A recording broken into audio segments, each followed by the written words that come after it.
Welcome to Fearless Females, where ambition meets resilience. Meet your guide, Lori Jones, president of Fidelis Wealth Advisors. Join her and remarkable women executives as they uncover the triumphs and transformative moments shaping extraordinary careers. Ready to be fearless? Let the journey begin. Thank you, everyone, for joining us today on Fearless Females. I would like to shout out to our sponsor, Fidelis Wealth Advisors. Thanks so much for sponsoring this and giving me the chance to talk to all these amazing women. Today, we're going to get to talk to Dr. Estelle Harris, and I'm really excited about hearing all of her insights about the medical profession. She actually is one of the first physicians we've had on this program. So that's kind of cool. But the part that I'm really excited about is talking about her approach to maintaining a healthy mental health while juggling a demanding career and personal life. I really felt like her heartfelt perspective on giving herself permission to seek help and find balance is really inspiring. I think you're going to love it. So stay tuned. You won't want to miss a minute. Well, good morning. Thanks for joining us again. We are here today with Dr. Estelle Harris. She's the clinical professor of medicine at the University of Utah and a pulmonary critical care physician. Dr. Harris, thank you so much for joining us today. I really appreciate you taking the time to chat with me. I want to thank you for inviting me to be part of this podcast, and you're very welcome. So I'm super excited to get to know a little bit about you today. And especially, I haven't had a doctor on the program before, and I'm interested in delving in all the different ways that is like, other industries or different than other industries. But before we kind of get started on that, I am a reader. I love everything. What is your favorite book? Well, I want to tell you about 3 favorite books that I've read in the last year. And they span from brand new to being around for a number of years. The most recent one that I really liked, and I've always been a big fan of Abraham Varghese, is his new book, The Covenant of Water.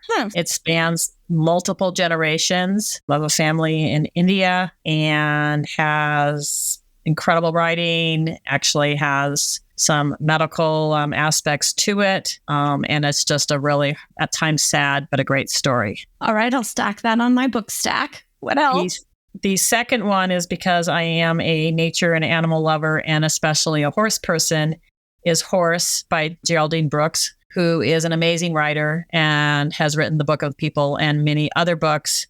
And this is literally about a horse and the slave that is both the caregiver and the jockey back in the Civil War days, and is also extremely interesting. Sounds fascinating. And it's a true story. And then the last one is The Invisible Life of Addie LaRue, which is completely different than the other 2, written by V.E. Schwabs. And it is about a woman in 1714, pure fiction, who makes a deal with a soul, I guess is how you'd say it. And she lives for a very, very long time. And most people can't remember her. And so every interaction is new. And it's a very interesting book about identity and what people really want. And I also would really suggest that read. Oh, those sound like really good suggestions. And all out of I tend to focus on like books that have to do with my profession. And every once in a while, especially when I'm on vacation or at the beach, I really like something that has nothing at all to do with finance. So I'm going to pick those up. None of these are really quick and easy reads, but they're all very good. Thank you. Thanks for the suggestions. So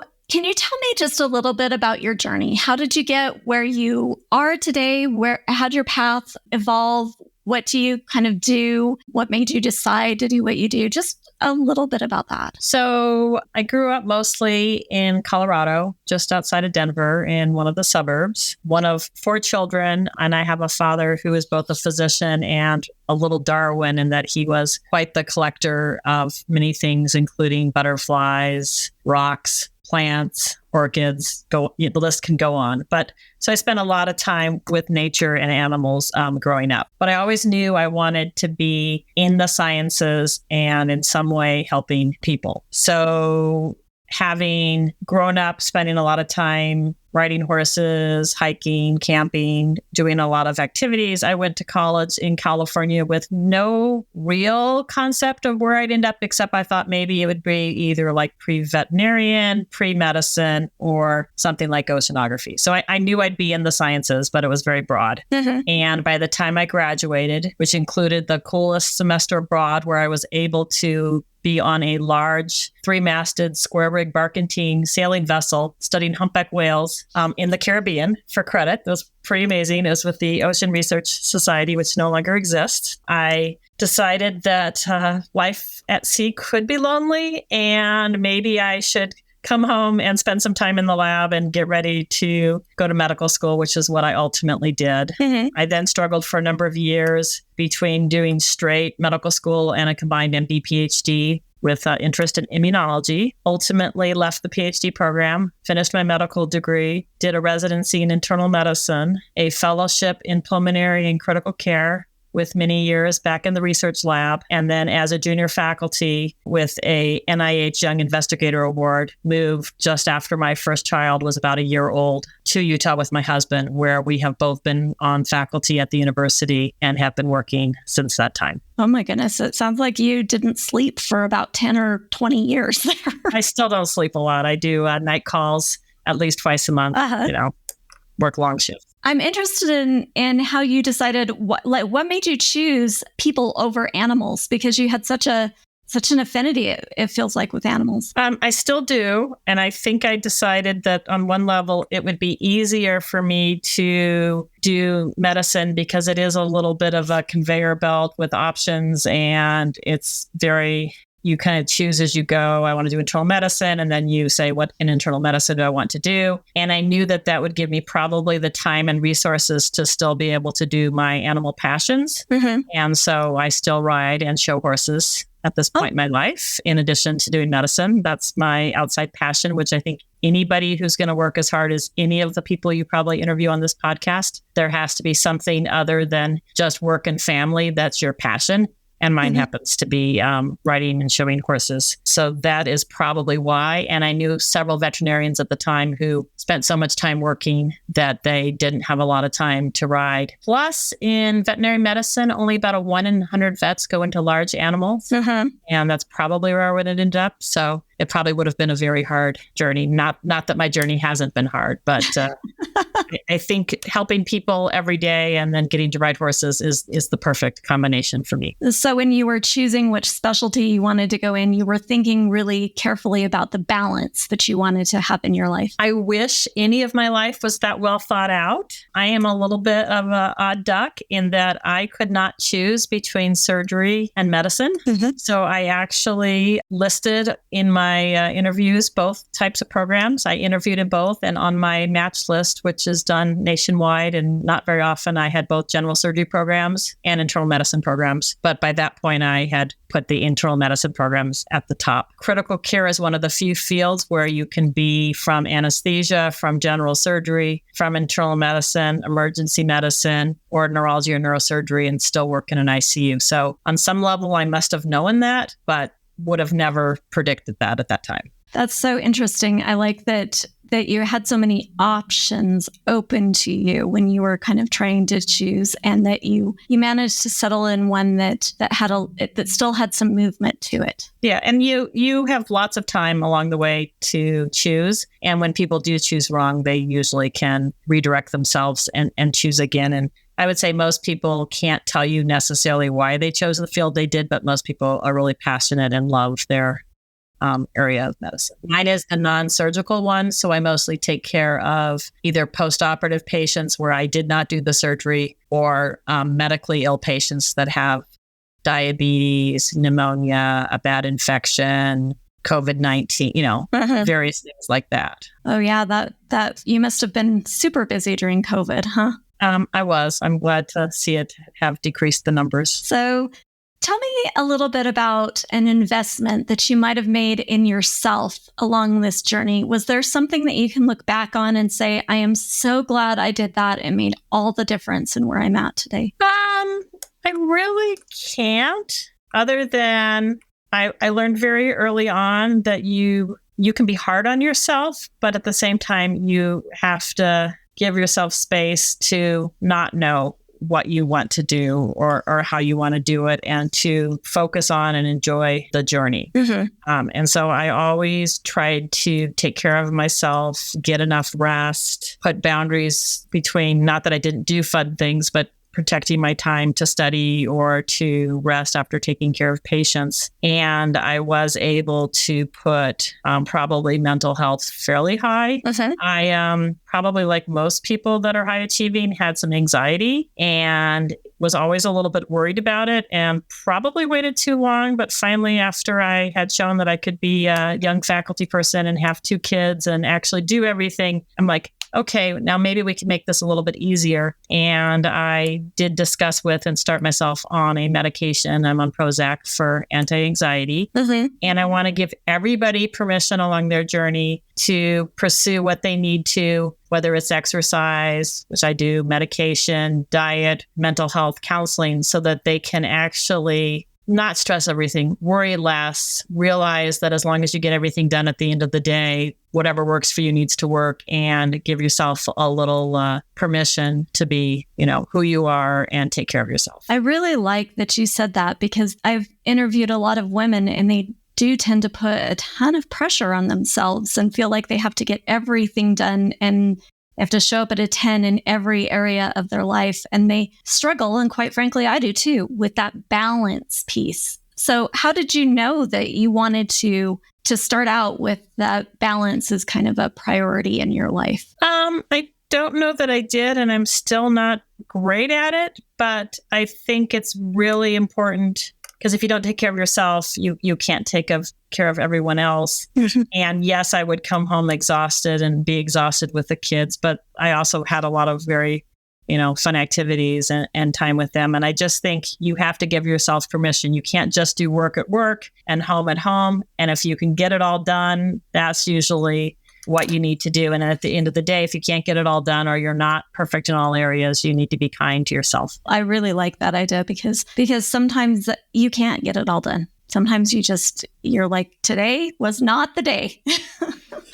So tell me a little bit about, did you get any really bad advice? And if you did, what did you take it? Did you not take it? Did you learn something from it? So I'm not sure if I have a selective memory or just a bad memory. I'm not sure I really ever got bad advice. And the thing that always drives me crazy is when someone says, and I've even given bad advice, but they say, this person told me this and they were wrong. And I think that's great. But think about all the people who probably were your mentors and cheerleaders and told you something that you could apply, and that would be good. And so I think you really have to invest in yourself, give yourself permission to not know everything, and then be kind and work hard and really take advantage of your mentors. And they won't always give you perfect advice. I can remember one time my mentor said, well, it's great you want all that, but for somebody in your position, that's not normally how I would mentor you. And I'm like,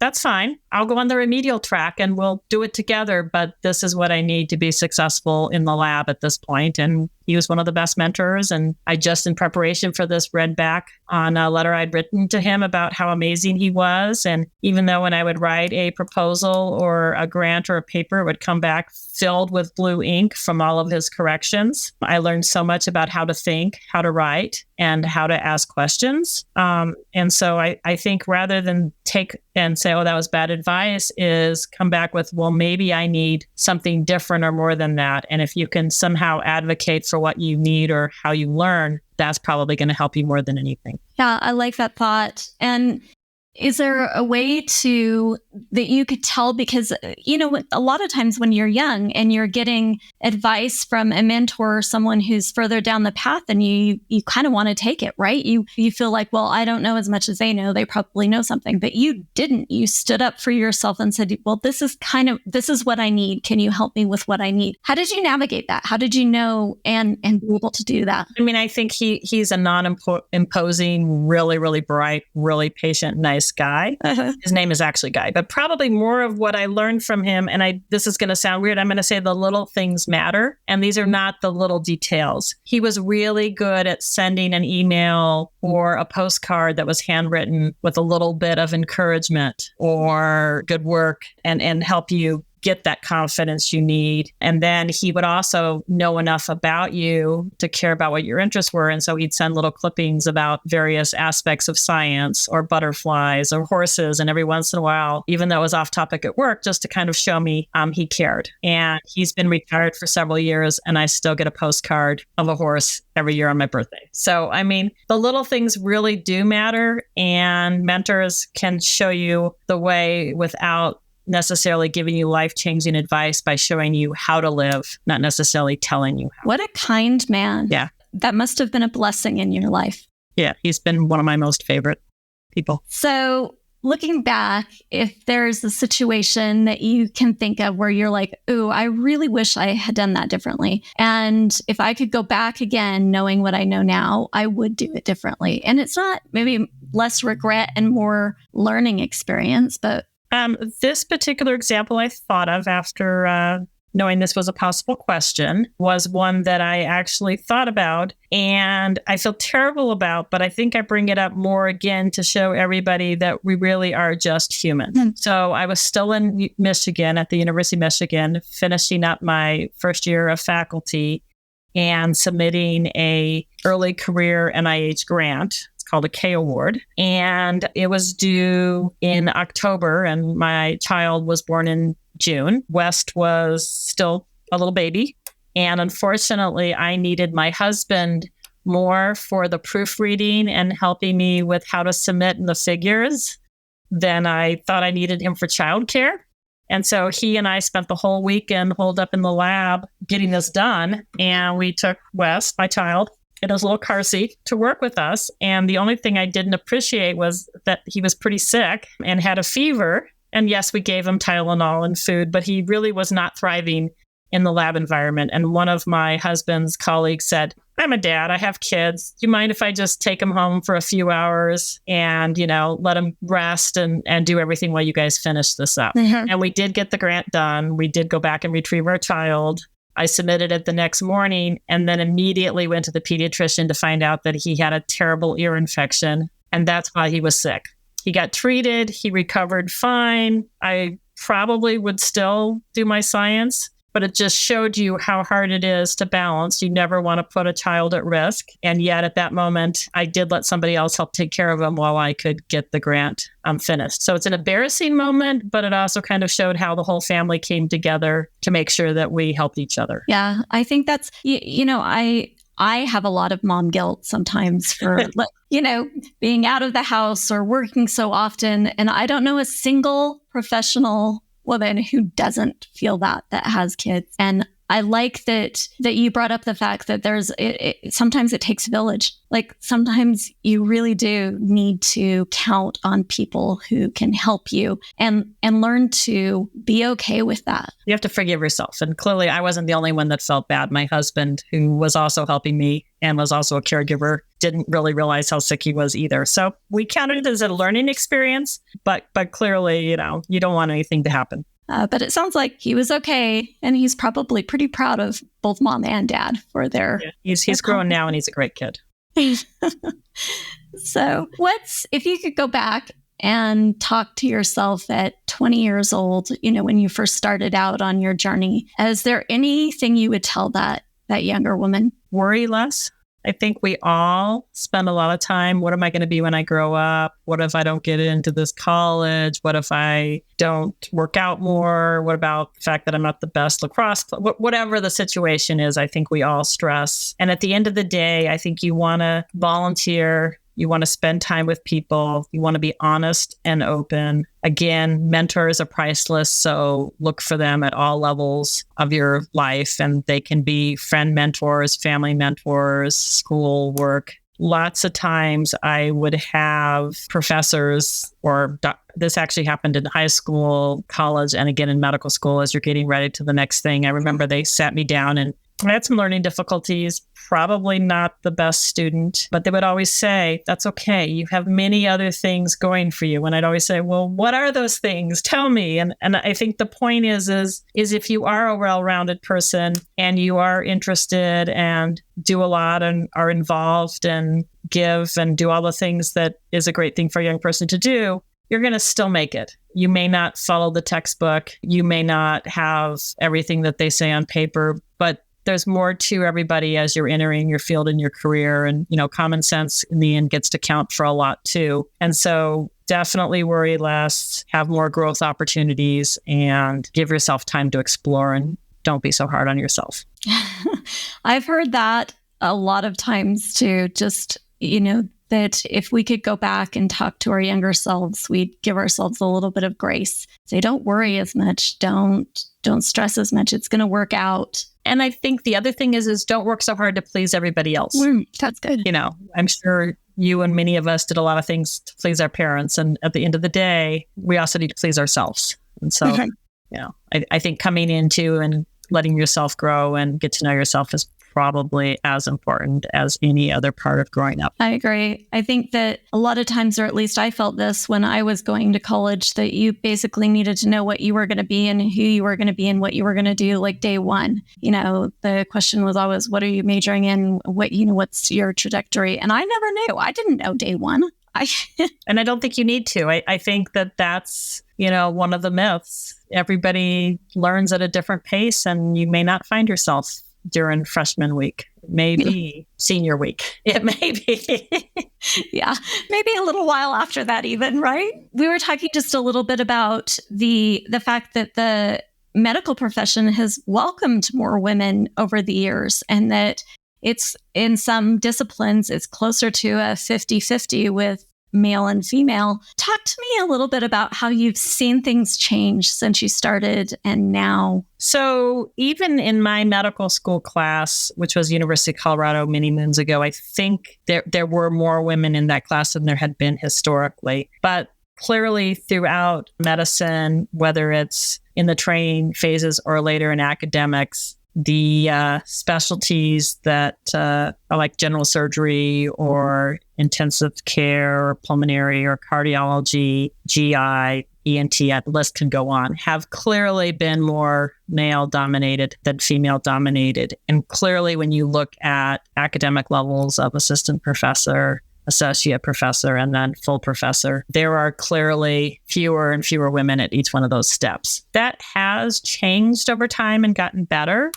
I think partly because I think everyone's just more aware of, first of all, that there shouldn't be stereotypes and more welcoming. And there's been a lot of growth in gender. And I just think over the years, women have wanted to do it and continue to do it. And one of the things I'm very proud about locally is when I joined the pulmonary division in 1996, I was the third woman out of about 20 faculty members at that point. Today, we're significantly over twice as big as we were at least at that point, and at least or more than 50% of the people in the pulmonary critical care division and occupational health at this point are women, many of whom trained under me. And I don't know that I necessarily was the influence, but they said, oh, this is something I can do. And even more amazing is many of our women, do have kids and families and have been able to continue to work and raise amazing kids and do a lot. And I think it's just become a more open and welcoming field. It's not always easy, but it's a lot more open. And I think that's true of a lot of fields. I'm sure that was true in financial aspects as well. Yeah. We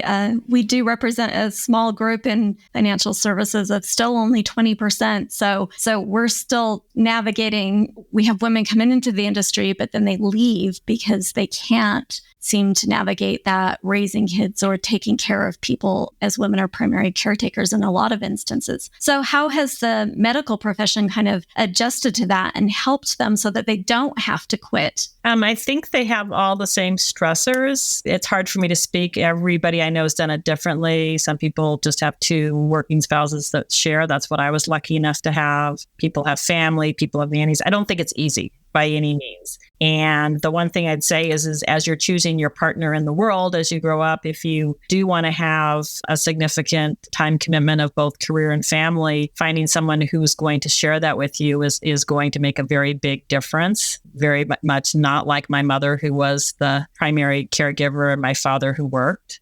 We did a lot of tag you're it, or going to pick up the kids and then having them sit in the little conference room while I rounded in the ICU in the evening until my husband was done and able to come pick them up and take them home. My kids have many memories of having to go places and activities with me rather than always doing the opposite of me just going with my kids. But we figured it out. We carpooled. We got everybody all their activities, and you really have to share it. And at the end of the day, they may not have to be your family. Our family did not live locally, but you will need a village, which will include, someone from your daycare who maybe can be on call and be your babysitter. Maybe a really good friend who loves to spend time with your kids. Maybe another family where you travel together and share responsibilities. But it's going to take a village. You cannot do it alone. Yeah, I like that. I like that idea. And it seems like women and men are kind of working around that fact that they need they need the village. They need the people to call in case they, get in a bind, and helping each other out in that situation. Yeah. And, it's hard. I'm also in Utah, where there's still a lot of gender roles and stereotypes. But at least it seems like most people I know that are still working and doing medicine figure it out, choose a career. You don't have to be a critical care physician. You can do primary care with more daytime hours. But I think at the end of the day, no matter what, you're going to work really hard. Mm-hmm. Yeah.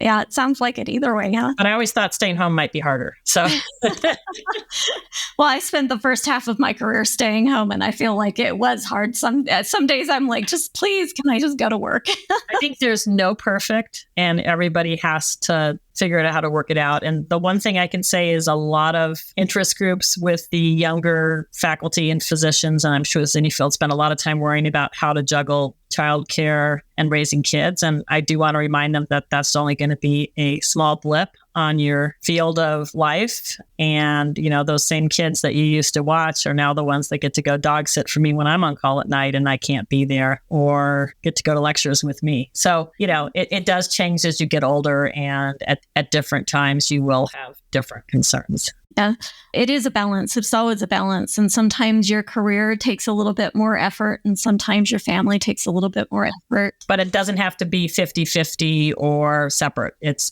whatever it takes to make it work. Yeah, I like that. Did you face any unique challenges because you were a woman? I don't know if it was so much necessarily by sex or personality. I am outgoing. I am stubborn. I don't know if demanding is the right word, but I do want a lot from the people I train and supervise. And a lot of those would be, I guess, more characteristically male traits. And so I've taken my share of being in trouble for being a micromanager or being too demanding.